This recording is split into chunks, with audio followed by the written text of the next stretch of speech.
आदाब अर्ज़ सभी साथियों को मौलाना आज़ाद नेशनल उर्दू यूनिवर्सिटी की तरफ से और centre for distance and online learning education की तरफ से शर्मा सर हमेशा स्वागत करते थे, आज नहीं किया तो आज मैं वो काम कर दे रहा हूँ। तो जिस बिल्डिंग में हम लोग बैठे हैं यहाँ, कल शाम हम लोग सब अपनी ऑफ़िस ख़त्म करके जुदा हुए।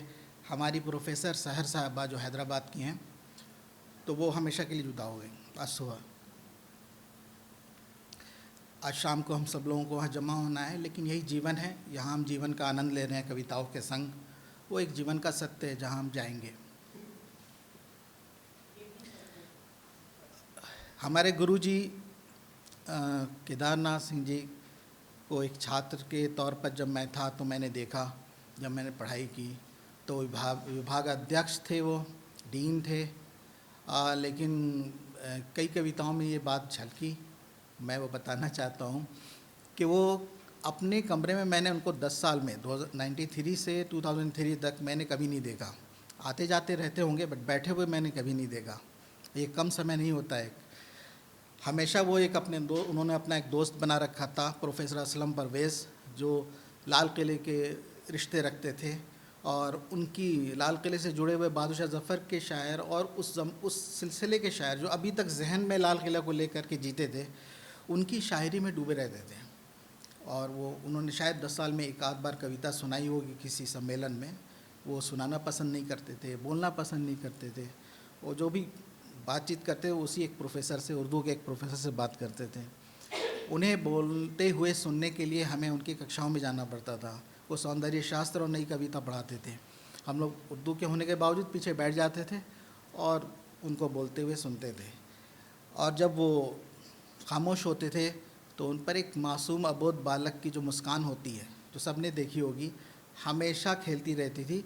अब उसे अगर भाषा आप समझ सकते हैं तो वो आप समझ लीजिए, वो हमेशा बोलते रहते थे, मुस्कुराते रहते थे, पता नहीं किस पर।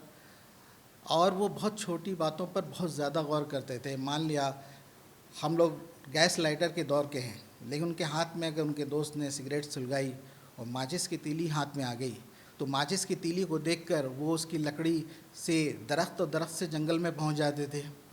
फिर उस आग से, यानी अजीब अजीब तरह की बिंब और प्रतिबिंबों के बीच में उनकी बातें होती थी। मेरी जो पसंदीदा कविता थी वो तब तक थी जब मैंने इसको सेलेक्ट किया था, वो पढ़ूँगा। लेकिन जो शर्मा सर ने पढ़ा, अब से हमेशा के लिए बेहतरीन कविता केदार जी की वही होगी। सर जो आपने पढ़ा था कि हाँ, तत्सम और तद्भव के साथ।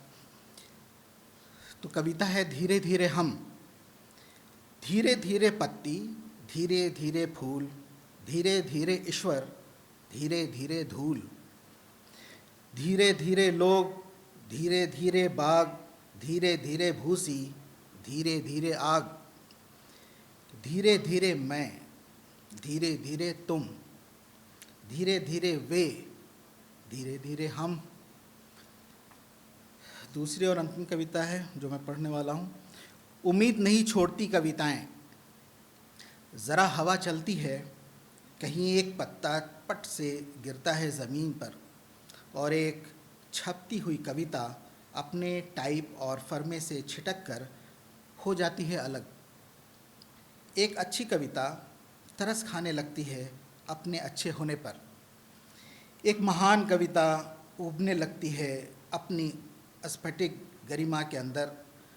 और जब सारा शहर सो जाता है तो इन सारी कविताओं में भरा अवसाद दुनिया पर बरसता है सारी सारी रात। पर मौसम चाहे जितना ख़राब हो, उम्मीद नहीं छोड़ती कविताएं। वे किसी अदृश्य खिड़की से चुपचाप देखती रहती हैं हर आते जाते को और बुदबुदाती हैं, धन्यवाद धन्यवाद, शुक्रिया।